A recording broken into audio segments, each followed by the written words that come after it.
Hey YouTube, I'm Charlie, welcome to my channel. I'm sitting here today with my mate James, or Jim for short. We've just attended levels 1 and 2 of machine control with i2i Motorcycle Academy up here in Norfolk.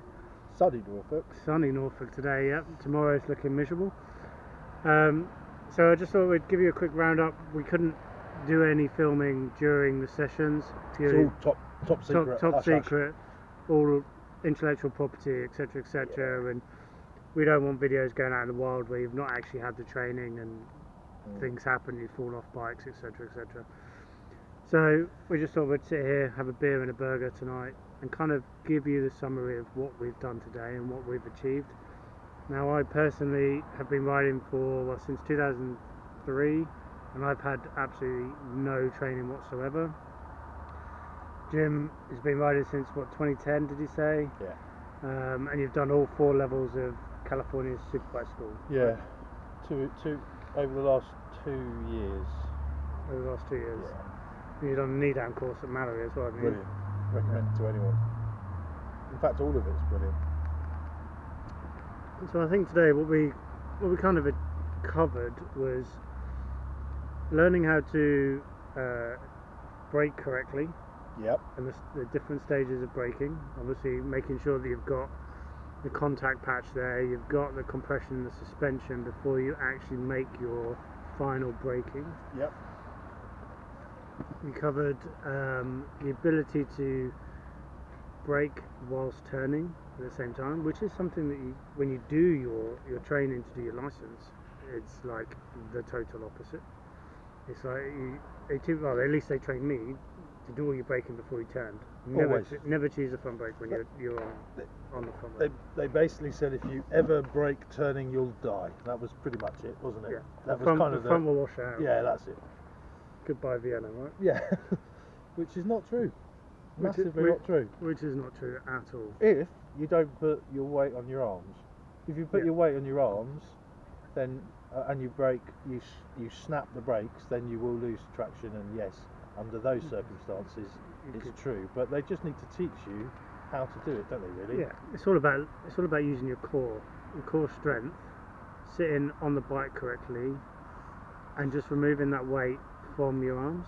Which during this training you realise and you take on board the fact that if you use your core and you dig into the tank with your legs and you actually focus on your core taking the effect of your body moving forwards once you're hitting the brakes, takes the weight off your arms, which means there's no way of you wanting to turn the bike. Correct. As well. And it also means you can brake harder. Because I found the first times we did it and I wasn't gripping as hard as I could with my legs, and we were just doing the phase 1, phase 2, I was putting a lot more weight into my arms and therefore I was doing rolling stoppies a lot quicker. And when we switched over to really gripping in with your legs, I could brake that much harder before the rear wheel came off the ground. It's really beneficial, especially if you're trying to do an emergency stop. You know, it's a couple of meters quicker. Yeah, definitely. So we kind of covered all of that first, and then, if my memory serves me correctly, we went on to this little exercise of putting the bike up into top gear, up into 6th gear, and letting the engine kind of take over. So on my RR, it would sit at about 17, 18 mile an hour. Same here. And we learned how to use your body position to be able to keep the bike stable and upright and track a true centre of direction. And we literally took it from just taking your hands off the handlebars, and I mean just taking your hands off the handlebars, through to actually standing up on the bike. I was standing up on the pegs. Well, I was sitting back on you my were sitting on the pillion seat. Yeah. Crazy. I was actually standing up on my RR. No hands, arms akimbo. Like a circus act. Like a circus act. And before today, it was something that I would never have dreamt of doing before. Purely because I've not had the bike long, I've not had many hours in the saddle, and again I've not had any training. So without the training and actually truly understanding that it's all about your weight and your body positions, you need someone to show you, don't you? Yeah. Exactly. Prove it to you. That was his whole thing, wasn't it? Yeah. He would make a statement, and then he would demo it and he'd show you, and then he'd build you up in small steps to kind of get to that end goal of allowing you to kind of prove it in a really safe way until you got to the point where you built some confidence, you believed in it, and then you were like, you know, flicking it over to 30, maybe 35 degrees angle, pulling on more brake than you'd ever consider doing in the past. Absolutely fine. It's all a kind of process, isn't it? It's very clever the way he works it. Yeah. He's very much kind of matter of fact. So if you went to him and you said you can't do this, you can't do that, he's like, prove it. Let me go and experience it, and until I've experienced it and I've kind of evaluated everything, only at that point will I go either works or it doesn't work. So he also teaches you to forget what other people tell you and go off and experience things for yourself, because that's the only way you get to learn and experience. Yeah, his philosophy was, I know what I know. Yeah. And he said, you know, he's had racers there, he's had all sorts of people that most bikers, myself included, if they told me something, I'd take it on board and change my own opinion of things, even if I thought I knew it. But he was very stoic in saying, I know what I know, and I've had experienced riders say, no, you can't do that, and he can demonstrate to them that he can, and he does. Yeah. Well, it comes back to that point that there was a guy on the course that was doing really advanced riding, and he's got his test in June. What is that test he's doing? I can't remember. It's like an advanced rider. An advanced rider course. Test, isn't it? Yeah. And the book that he's been studying, and we were talking about braking whilst turning. Yeah. And he actually referenced the page within the book. He's got a To very the paragraph. interesting life, yeah. Of where it's written down that you cannot brake and you should not brake whilst turning. All your braking should be done before you turn. Yeah. Because it's not possible to do it. Like in the Bible. Right, yeah. Today kind of proved that actually, as long as you are applying the brake correctly, and that is, you're slowly bringing in the front brake as you're going round, and you don't just release the brake, you let go of it gradually, you'll be fine.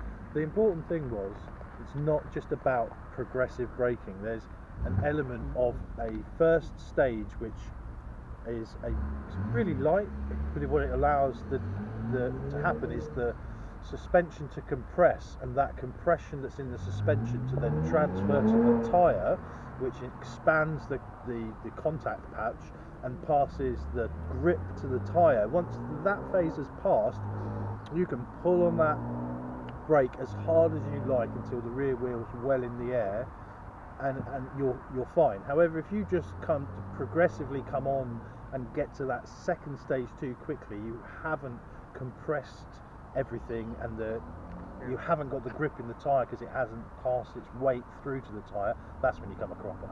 Yeah, and he was teaching you how to do that, wasn't he?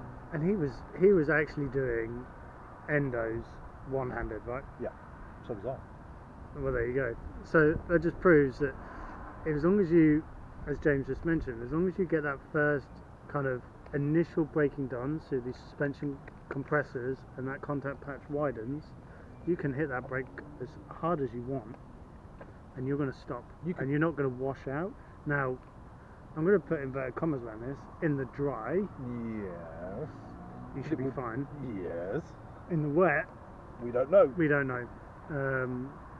Because, and we don't know this because tomorrow we should have been doing the level 3 course, but tomorrow's going to be washed out with rain, so we were lucky enough to add 2 into one day today. Well, I say be covered. He wanted to, he suggested, like, I don't know how many times I've been for training, and it's, your heart sinks. I'm sure everyone can understand that feeling and sympathise with me here when you know you're going to go and do some training and the weather's going to be bad, right? And we both experienced that in the week leading up to today. Every 24 hours or every 12 hours. Every hour we're checking the weather, and oh my god, it's getting worse and worse. But the fact that he suggested that he'll stay on, he'll do it with us today. There's 2 of us, so we can get more of his time. We can do it in less time because, you know, technically we haven't got to wait for everybody else to go through the process, because you do level 3 on his own bike, so your risk of damaging your own equipment is 0, which is fantastic. And it was really refreshing to have someone actually just be that sort of chilled and relaxed and flexible, and he was even ringing all the other guys that were supposed to arrive tomorrow saying, hey, do you want to switch it to Thursday and Friday? Because it's better weather, yeah. You just don't. Superbike school, you know, it's like tough luck. They're too big, I suppose, to be able to manage that. They've got so many people arriving. Yeah. This guy keeps everything nice and small, nice and compact, and therefore is flexible, which is invaluable, isn't it, really? Yes, indeed. So we kind of went through that kind of level 2 piece. Level 3 was a little bit more advanced, where it was definitely taking me outside of my comfort zone, 100%. It's cool, man. 100%. Where you're doing, it's all about teaching you about your head position, your body, again, more body positioning. But it's the ability to do circles at, what were we doing, 30 mile an hour, 25, 30 mile an hour circles, without actually inputting any steering, and it's all being done off your head and your body position. You obviously your hands on the steering, on the steering wheel, your hands on the handlebar, just in case anything was to go wrong. Do you have a steering wheel? Just in case, because obviously to be able to do a true circle, you need to be, one, in the right body position, your head needs to be in the right position. Any slight movement of that, the bike will move, so you've got to have your hand on the handlebar ready. Well, fingertip. Literally fingertip. Just to give that little bit of input. I think he demonstrated that if you get proficient at this, you can have your hands behind your head and do it. Well, he was. Yeah. Well, not behind his head. Well, but he was doing it without his hands on the handlebars. Right? You almost get to a point where you've applied so much body lean that you can hold. We're doing a large circle, but you could do quite tight ones, and you realise that if you were sat bolt upright, the amount of pressure that you require to do that circle, you can move your body over and take that pressure completely away, and the bike will hold the same circle, which seems obvious, right? But it takes some doing and understanding to actually achieve it. But he also, the nice thing about Tom at i2i is he takes you through the reasons of why this happens. So there's a lot of the mechanics of it. He goes through the mechanics of it. It goes through the kind of the physics of it. The understanding that rear wheel actually is a circle, and it's like the coning effect, I think he called it. We're talking about the coning effect. That's what makes the bike turn. Yeah. So it's actually the rear wheel that's wanting to do the turning, and it's actually telling the handlebars what to do. Hence, as long as you've got your body position right, you don't need to put any input in on the handlebars. That was a game changer for me when he explained that the radius of the circle that you're turning is actually determined by if you drew a line 90 degrees out of your rear wheel, that you're turning. If you put a point in the ground, you're turning on that axis, and that's pulling the front wheel, which is why at low speeds, when you turn in and then let go and you've got angle on, the front wheel wants to fold in. It's because the rear wheel is pulling it round like a caster. It was incredible to make that leap. Yeah. And trust. It's all about trust in the machine's going to do whatever theoretically whatever your body does is what your bike's going to do. Theoretically, it's understanding the mechanics. Once you understand the mechanics, you don't have to trust in this kind of. Your understanding, your mind opens up to it, and therefore you gain trust because you understand, right? So it's kind of like a double-edged sword. And you lose the fear aspect, which he's very much about. You've got to kind of get out of this fear aspect, and he was the same. Tom was saying the same to me when we were on. So level 3 is on his bike, just in case you do come off. But it's all protected. But it's all protected, and kind of. So the last part. So we were doing the cornering aspect, and then the last part was all about body position on the bike to be able to get your knee down. Yeah. And how you need to come back from the bike and obviously go over the front of the tank, etc. And for me, I've never up until today, I've never had my knee down on the ground. You have now. Which I have now, which is fantastic. It took me, trust me, it took me quite some time to be able to do it. A few sessions. We're talking like under an hour. Under an hour, yeah. Yeah, to learn to get your knee down is pretty cool. Under an hour, okay. Yeah. I was hoping for like 10 minutes. Under an hour. Under an hour. Under an hour. But again, it's getting your mind out of the fear factor of you're going to drop this bike, and just trusting what Tom has shown you throughout the day to know that actually the bike will stay up there, the contact patch will remain. You have the physics of the cornering pressure being put onto the back rear tyre, so that's not going to go anywhere. So until you kind of understand all of that, it helps you remove that fear factor. And yeah, I finally got my knee down, which was fantastic. Now I just need to do it on track a little bit more. I can't remember what I've done today. So I don't know if is there anything else that I've missed out that we covered off. That was most of it, wasn't it? That's pretty much all of it. That's two days. That's levels 2 and 3 in short succession there. It's been a long ass day. I think my alarm went off at 5 o'clock this morning. Yeah, mine too. Rode up to Norwich. Training started at 10. At 70 miles an hour, we didn't break the speed limit all the way. Yeah, the training started at 10 o'clock, and then I think everybody else left around 4 o'clock, didn't they? And then we stayed on through till 7 to do the level 3. But I couldn't kind of promote i2i enough, really, I don't think. Purely because of Tom and the way he understands it and breaks everything down into layman's terms. Everybody can understand it. And we had people there from, I want to say that I was the youngest. Well, I'm younger than you. That's great, thank you. I was the youngest. Sorry guys, dinner's just turned up. So you were the youngest, yes. Sorry, you're the youngest. But it goes up to the guy that's doing his advanced test. Yeah, there was a guy there on a 60s. GS, guy there on a Cruiser, there was people there on all sorts of bikes. There was a guy doing it on a Kawasaki Vulcan S. And as you said, there was a guy on the Tiger, a couple of guys on Daytonas, not on Daytonas, sorry, on street triples, and then I was obviously on our super bikes.